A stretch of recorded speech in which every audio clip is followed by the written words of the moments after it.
అయ్యయ్యో, నాకు ఇన్ని తెలివితేటలు ఇచ్చిన దేవుడు చదువు ఇవ్వలేదే. ఏంట్రా? అబ్బాయి ఏం లేదు. ఏడుస్తున్నావు, ఏమీ లేదంటావు. సంగతి ఏంటో చెప్పు, నేను ఎవరికి చెప్పలే. పట్టు చెయ్యి పట్టు. అయ్యో, ఉత్తరం కనపడిపోయింది. ఉత్తరమా? ఎవరు రాశారా? నా లవర్. నీకు లవ్వరా? నాకే కాదు, మా నాన్న, మా తాత, మా ముత్తాత అందరూ లవ్వాడి పెళ్లి చేసుకున్నారు తెలుసా. ప్రేమ గుడ్డిదని మీ వంశాన్ని చూసే కనిపెట్టినట్టున్నారు. అది సరే గాని నీ లవ్వర్ ఎవరు? నీకు చెప్పడానికి నేను తెలివి తక్కువన్నా? నువ్వు చాలా తెలివైనడు అని నాకు తెలుసు. మరి నీ లవర్ నీకు లవ్ లెటర్ రాసిందంటే అది చదువుకొని ఉండాలి కదా. మరి గుమ్మస్తా కూతురు చదువుకోకుండా ఏంటి? ఏటి గుమస్తా గోంది కూతురా? అయ్యో, నోరు సరిపోయింది. అది నీకు మామూలే గాని ఏదో లెటర్ చదివి చెప్తాను. చదివి చెప్తావా? చదువు. ఇదిగో, ఇక్కడ చదివితే అందరు వింటారు. ఇదిగో, ఇది నా ప్రేమోత్తరం. ఎవరికి వినపడకుండా చదువు. అమ్మాయి కంటే అక్షరాలే అందంగా ఉన్నాయిరా. అమ్మాయి కూడా అందంగా ఉంటది కదా. మరి బసవయ్యా, నా ప్రేమ నీదయ్యా. ఇదేంట్రా చెవులు మూసు? నేనేమన్నా తెలివి తక్కువ అనుకున్నావేంటి? నువ్వు ఉత్తరం చదువుతుంటే నీ చెవులకు వినపడుతుంది కదా, అందుకని మూసేసా. నేను చదివే లెటర్ నాకు వినపడుతుందని నా చెవులు మూసేసావా? అబ్బాబాబాబాబాబాబా, సూపర్ రా. నీ అంత తెలివైనోడు ఈ భూమి మీద పుట్టలేదురా, ఇక మీద పుట్టబోడురా. ఇది చదివే లెటర్ కాదురు, నవిలే లెటర్. నా ఉత్తరం. ఏ చిన్నయ్య, నేను ఈరోజు చాలా సంతోషంగా ఉన్నాను. చూస్తుంటే తెలుస్తుందిలే. ఏ చిన్నయ్య, మన ఇద్దరం కాసేపు ఆ మండపంలోకి వచ్చిందావా? అయ్యో, నేను నీతో మాట్లాడడానికి, నేను చూడడానికి అసలు ఇంట్లో వీలు పట్టలేదు. నేను నీతో చాలా మాట్లాడాలి. రేపు మాట్లాడుకోవచ్చులే. పైగా అయ్యగారు కూడా ఇంట్లో లేరు, వస్తే మన కోసం ఎత్తుకుంటారు. హలో, యజమానురాలాగా చెప్తున్నాను, బోధపడిందా? బోధపడిందమ్మా. రండి. చెన్నమ్మాయి గారు కొండ మీద గుడికెళ్ళి వస్తామని చెప్పారు. పైగా మన చెన్నయ్య కూడా తోడెళ్ళాడు. ఇంకా భయపడతారు ఎందుకు? సాయంత్రం నుంచి వర్షం ఆకుండా కురుస్తాను. మధ్యలో కార్ రిపేర్ ఏదైనా అయి ఉంటే ఎందుకైనా మంచిది, ఒకసారి వెళ్ళి చూసేద్దాం. రైట్, నువ్వు వెళ్ళి బండి. అలాగనే.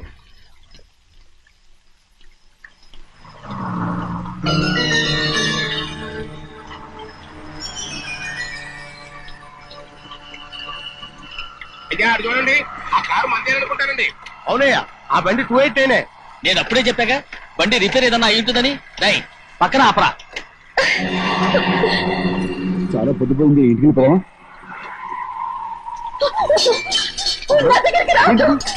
నువ్వు కావాలని కారు రిపేర్ చెప్పావు. లెక్క పెడుతున్నావా? నేనా? అమ్మ,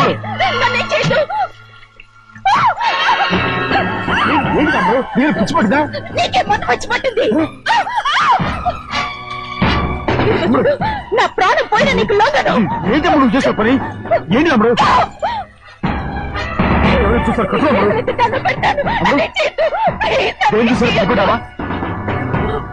ఎవరైనా వస్తారా? చిన్నయ్య,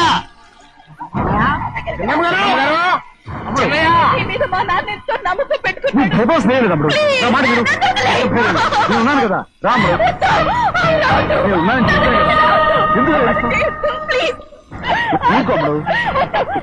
నువ్వేం భయపడగలరు, నా మాట విను. అమ్మడు ఆడబడుతే ఏంటి పిచ్చిదాలేగా?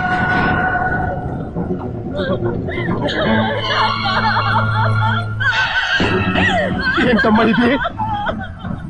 చెప్పమ్మా, చెప్పు. కారు రిపేర్ చెప్పి నన్ను మండపంలోకి తీసుకొచ్చాడు. వర్షం పడుతుంది, కారు రిపేర్ చేయలేమని ఇక్కడే ఉందామని నన్ను అదోలా చూశాడు. నాకు చాలా భయం వేసింది. ఏ పర్వాలేదు, నడిచేదే వెళ్ళిపోదాం నేనంటే, నువ్వు విదేశాలు చదువుకుని వచ్చావు, ఆ మాత్రం అర్థం చేసుకోలేవా? ఈ ఒక్క రోజుకి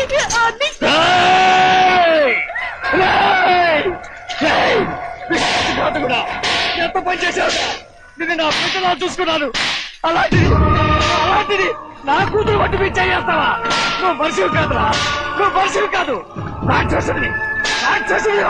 తల్లిపాలు తాగి తల్లి నమ్ముకుంటే నీచుడిరా. నాకే వచ్చిన నయవంచుకుడు. ద్రోహి, ఇవాళ నుంచి నేను చచ్చిపోయాను అనుకోరా. ఇక నా ఇంటి గడపక్కతో నిన్ను ఎలా పెంచాను రా? నా సొంత బిడ్డ కన్నా ఎక్కువగా పెంచాను.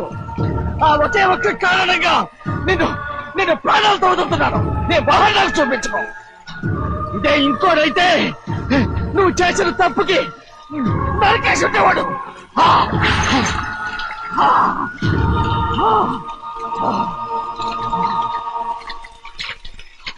పదమ్మా రే రండా ఇవాళ వాడికి మనకి రుణం తీరిపోయి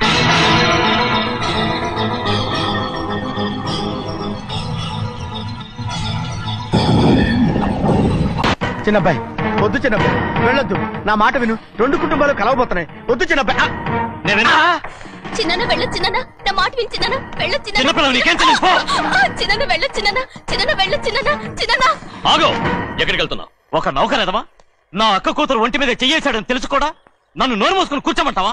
అటు తప్పుకోనయ్యా. వాడి కాలు చెయ్యం నరకందే నేను నిద్రపోను. నరికేస్తే నీ పక్క చల్లారిపోతుందా?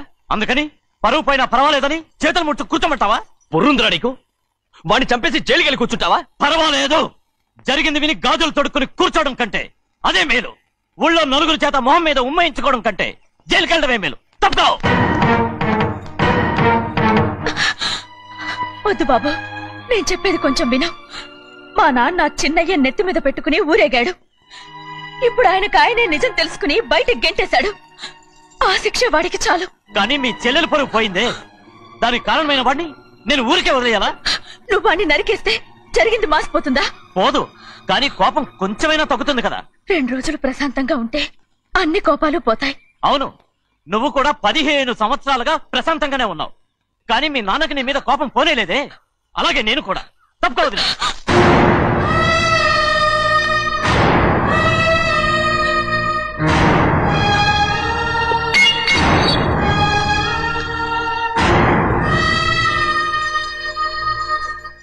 వాడి కోపంలో కూడా న్యాయం ఉంది గౌరీ. ఎవడో చేసిన దాన్ని ఎవడు చేసుకుంటాడు చెప్పు? న్యాయంగా చూస్తే వాడు చేసుకోవాల్సిన పిల్ల. వాడు మనతో పాటు చిన్న వయసులో వచ్చేసాడు కాబట్టి ఆ కుటుంబానికి విరోధయ్యాడు. ఓన్లే తను నాకు మర్యాద ఇవ్వకపోయినా నీకైనా ఇచ్చాడు. అచ్చా రే బండిదీరా. ఎందుకయ్యా చెన్నైని అడగాలి? కలుపు తీయడానికి ఎంతమంది కూలీలు కావాలో చెన్నైకే తెలుసండి. శనక్కాయలు ఏ కొట్లో అమ్మాలో చెన్నైకే తెలుసండి. జొన్న చేనుకు మందు కొట్టారో లేదో చెన్నైకే తెలుసండి. అయ్యా మరి నేను వెళ్ళొస్తానండి. ఎక్కడికి వెళ్తున్నావు? చెన్నై దగ్గరికండి. ఎందుకు? అదేనండి, కౌలు డబ్బులు ఎవరెవరి పేరుతో ఏ ఏ బ్యాంకుల్లో వేయాలి, ఈ దివాణానికి కావలసినటువంటి వస్తువులన్నీ ఎక్కడ కొనాలి, ఇవన్నీ చెన్నైకే తెలుసండి. అడిగి తెలుసుకుందామని బయలుదేరా. ఏంటయ్యా ఇన్ని రోజులు ఇవన్నీ చెన్నై చూసుకుంటుంటే మీరందరూ ఇంట్లో తిని కూర్చుని ఏం చేస్తారు? గాడిదలు కాస్తారా? చే ఇది ఇల్లా సత్రమా? అబ్బా నువ్వు ఉండవయ్యా, నేను చెప్తున్నాను కదా. వంటింట్లో ఏమేం చేయాలో ఎంతెంత చేయాలో తెలియక అందరూ ఖాళీగా కూర్చున్నారు. 2 రోజుల నుంచి చెన్నై పళ్ళకు రావట్లేదటగా. వెంటనే డ్రైవర్ పంపించి చెన్నైని పిలిపించండి. 2 రోజులుగా నువ్వు ఎక్కడికి వెళ్ళావు?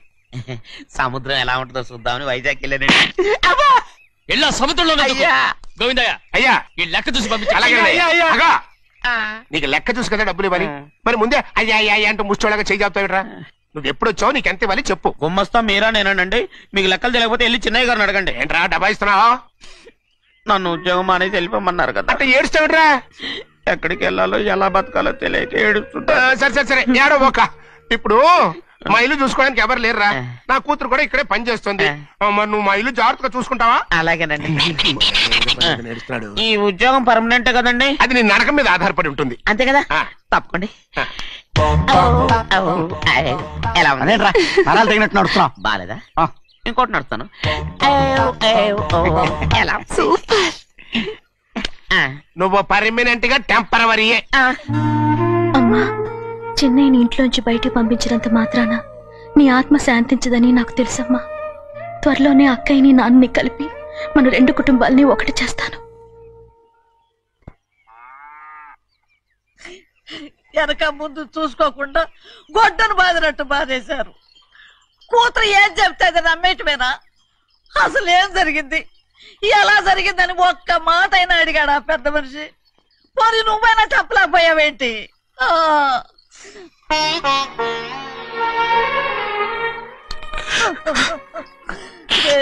చిన్నయ్య ఏడుస్తున్నావయ్యా? పెద్దయ్య కొట్టాడని బాధపడుతున్నావా? అబ్బే పెద్దయ్య కొట్టిన దెబ్బలు కాదని నేను బాధపడుతుంటా. ఈ నెలలో ఒక్కరోజు కూడా నేను ఆయన విడిచిపెట్టి ఉండలేదు. అలాంటిది 2 రోజులు అయిపోయింది ఆయన చూసి. అదే బాధగా ఉంది. బాధ ఇదే.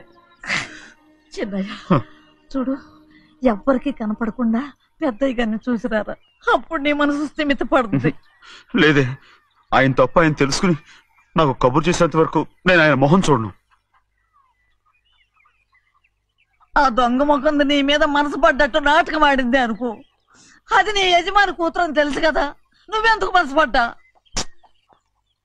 సిగ్గిడిసి తన అందరి ముందు పంపు సెట్ దగ్గర స్నానం చేస్తూ నా మీద పడ్డప్పుడు కూడా నేను మనసు పడలేదే.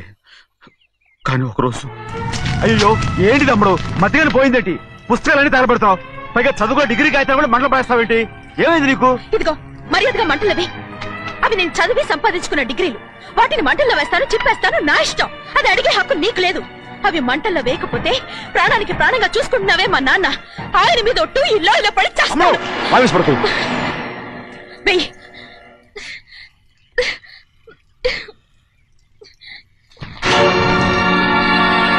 తగలబెడుతుంది నువ్వు చదువుకున్న చదువుని కాదు, మా పెద్దయ్య పెంచుకున్న ఆశల్ని, ఆయన కన్న కళల్ని. పర్వాలేదు, నా ఆశ నెరవేరినప్పుడు ఎవరి ఆశ తీరినా తీరకపోయినా నాకు అనవసరం. నేను డబ్బున్న దానిగా నువ్వు నన్ను ప్రేమించడానికి వెనకాడుతున్నావు. చూడు, మా నాన్న నా పేరు మీద రాసిన ఆస్తుల తాలూకు దస్తావేజులు మొత్తం తెచ్చాను. ఇవి కూడా తగలబెడతాను. నేను ముందే చెప్పాను, అడ్డొచ్చావో దూకేస్తాను.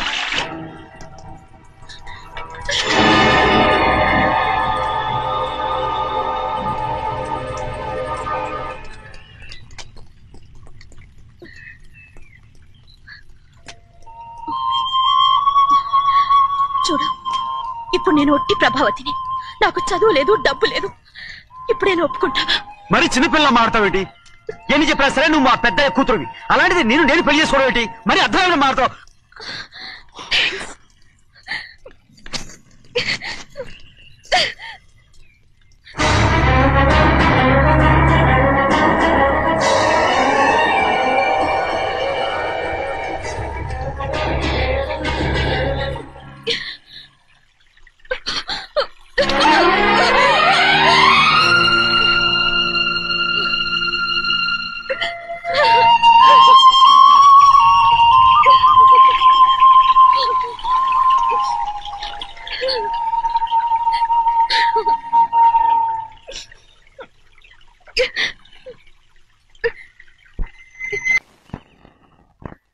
ఆ రోజు తగలబెట్టిన కాగితాలన్నీ నకిలీవైనా ఉండొచ్చు.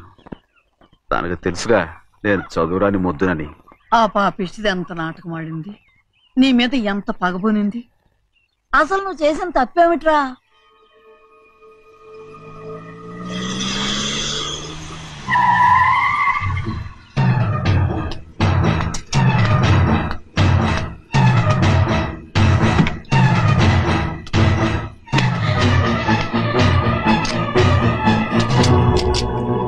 నేనా నీ వెంటబడి తిరిగాను? నేనా నేను ప్రేమించమని అడిగాను?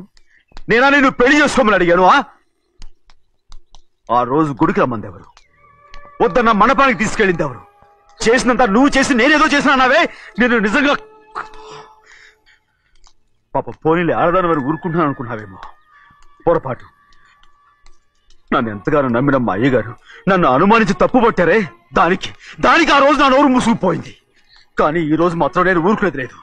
చెప్పు, ఎందుకు చేసావు ఈ పని? కారణం చెప్పు.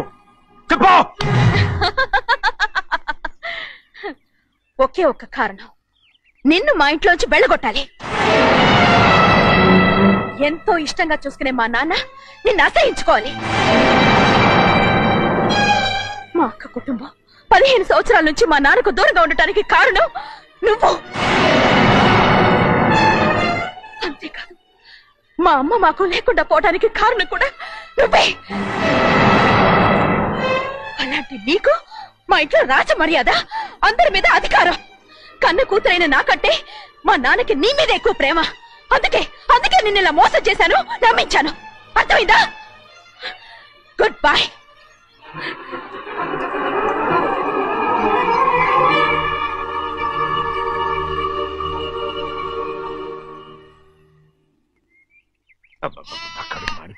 ఏంటి నాన్న, బాగా ఆకలేస్తుందా? అవునమ్మా, ఇడ్లీ దమ్మని ఆ బస్సు గాని పంపించి 2 గంటలైంది. అప్పటికి ఆలస్యం అవుతామని నా బండి కూడా ఇచ్చి పంపించా. సంతోషించాం. ఏంట్రా ఇంత ఆలస్యంగా చచ్చావు? మరే నేను నడిపెత్తుకురావద్దేంటి? అదే నేనైతే లగెత్తుకు వచ్చేసేవాడిని. అంటే ఈ బండి నడపడం నీ చేత కదా? మరి ఎందుకు తీసుకెళ్ళట్టు? ఏమో, మీరు తీసుకెళ్ళమన్నారు, కర్మ. సర్లే, ఆకలి చచ్చేట్టుగా ఉన్నా. ఇడ్లీలు ఎక్కడా? అదిగో మూటలో వచ్చేస్తున్నాయి. నోట్లో ఇడ్లీలు రావటం ఏంట్రా? రే ఈయన నంబర్లే గానీ మూట దింపి ఇప్పి చూపించండి. అట్టగానండి. ఇన్ని ఇడ్లీలు తెచ్చావిడ్రా? మరి 494 రూపాయలకు ఆ మాత్రం ఇడ్లీలు రావేంటి? 494 రూపాయలకి ఇడ్లీలా? మరి అదే చెప్పడమేమో చెప్పేస్తారు, ఆ తర్వాత మర్చిపోతారు. మని నాగమణి. నాగమండి ఏంటండి? ఏంటంట? అప్పుడు మీ నాన్న నాతో ఏం చెప్పాడు? ఉండండి ఆలోచించుకుని చెప్తాను. ఏంటమ్మా ఫ్లాష్ బ్యాక్ వెళ్తున్నావా? అవును. బాబా ఆకలేస్తుందిరా. ఆ రామస్వామి హోటల్కి వెళ్ళి కాస్త తెచ్చిపెట్టు. నాకు కూడా ఆకలిస్తుందండి. నువ్వేదైనా తిని నాకు మాత్రం ఒట్టి ఇడ్లీ పడరా. ఇదిగో ఈ నోటు ఎంతో తెలుసా? నేనేమన్నా తెలివి తక్కువ అనుకున్నారా? 500 నోటు. అబ్బా నువ్వే దీన్ని అచ్చుకుతున్నట్టుగా మాట్లాడుతున్నావే. చాలా ఆకలేస్తున్నాయి. బండేసుకెళ్ళి తొందర తీసినప్ప. ఇదండి జరిగింది. చిల్లర లేదు కదా అని 500 రూపాయలు నోటు ఇచ్చి పంపిస్తే మొత్తం ఇడ్లీలు పట్టుకొస్తా ఉంటా. నీ నోట్స్ చెప్పు. వద్దు నాన్న, కొట్టకు నాన్న. ఆకలేసేస్తుందమ్మా. చట్నీ సాంబార్ ఎదురా ఇచ్చాడండి. ఇది నేనే వద్దన్నానండి. ఎందుకని? మరి అదే మళ్ళీ మర్చిపోయారు. నాగమణి మీ నాన్న నాతో ఏం చెప్పాడు? అయ్యో అయ్యో చట్నీ సాంబార్లని ఎన్నిసార్లు ప్యాక్ పెట్టుకెళ్తారా? ఏదైనా తిని నాకు మాత్రం ఉట్టి ఇడ్లీ పడరా. ఇదిగో ఆయనకు అర్థమయ్యట్టు మళ్ళీ చెప్పు. నాకు మాత్రం ఒట్టి ఇడ్లీ పడరా. అయ్యో నువ్వు నాకు